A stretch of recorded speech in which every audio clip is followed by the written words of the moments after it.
একটা ছাগলের 7টা cute cute বাচ্চা ছিল।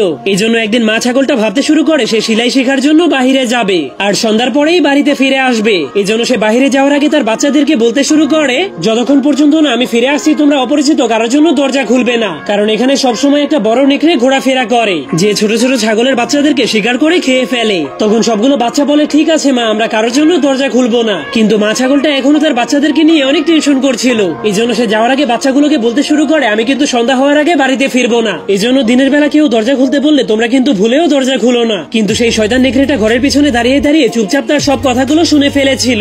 এরপর বাচ্চাগুলোর মা চলে গেলেই সে অনেক খুশি হয়ে যায়, কারণ আজকে সে অনেক মজা করে ছাগলের বাচ্চা খেতে পারবে। এরপর নেকড়েটা ধীরে ধীরে জানলার কাছে গিয়ে মা ছাগলটার আওয়াজে বাচ্চাগুলোকে ডাকার চেষ্টা করে, কিন্তু তখনই ছাগলের বাচ্চাগুলো তার মোটা গলার আওয়াজকে চিনে ফেলে। এরপর জোরে জোরে হাসতে হাসতে বলতে শুরু করে, আমাদের মা তো কোকিল পাখির মতো কথা বলে, কিন্তু তোমার আওয়াজ তো গরুর আওয়াজের মতো মনে হচ্ছে।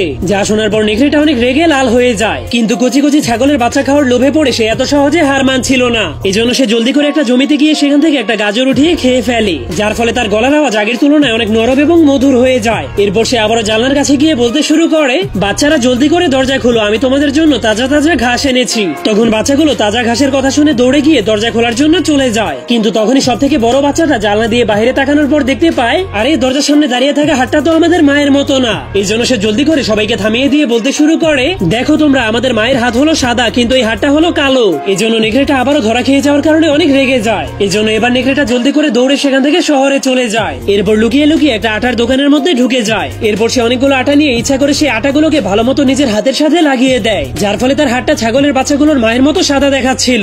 এরপর সে আবারও দরজার সামনে গিয়ে মায়ের আওয়াজে দরজা খোলার জন্য বাচ্চাগুলোকে ডাকতে শুরু করে, কিন্তু দুর্ভাগ্যবশত এবার বাচ্চাগুলো নেকড়েটার ফাঁদে পা দিয়ে দরজাটাকে খুলে দেয়। এরপর যখনই নেকড়েটা ঘরে ঢুকে তার ভয়ঙ্কর চেহারা দেখায়, তখন সবগুলো ছাগলের বাচ্চা প্রচন্ড ভয় পেয়ে প্যান্টের মধ্যে মুতে দেয়। এজন্য তারা জীবন বাঁচানোর জন্য এদিক ওদিক দৌড়াতে শুরু করে দেয়। তখন প্রথম বাচ্চাটা চেয়ারের নিচে, দ্বিতীয় বাচ্চাটা চুলার ভেতরে এবং তৃতীয় বাচ্চাটা বাক্সের ভেতরে, আর চতুর্থ বাচ্চাটা ঘড়ির মধ্যে লুকিয়ে পড়ে। কিন্তু বাকি তিনটা ভয়ের কারণে লুকাতে না পেরে সেখানেই মরে যায়। তবুও নেকড়েটা এক এক করে লুকিয়ে থাকা বাচ্চাগুলোকে খুঁজে বের করে মজা করে খেতে শুরু করে দেয়, কিন্তু শুধুমাত্র ঘড়ির ভেতরে লুকিয়ে থাকা বাচ্চাটাকে খেতে পারে না, কারণ নেকড়েটার হাত সেখানে পৌঁছাচ্ছিল না। এরপর সন্ধ্যার সময় বাচ্চাগুলোর মা ঘরে ফিরে আসলেই দেখতে পায় তার পুরো ঘরটাই অগোছালো হয়ে পড়ে আছে। এই জন্য সে বাচ্চাগুলোকে ডাকতে শুরু করলেই শুধুমাত্র একটা বাচ্চাই ঘড়ি থেকে বের হয়ে আসে। এরপর সে তার মাকে সবকিছু খুলে বলার পর তখনই তার মা একটা সুই এবং কেচি নিয়ে সেই নেকড়েটাকে খুঁজে বের করে। সেখানে নেকড়েটা নাক ডেকে ডেকে ঘুমাচ্ছিল।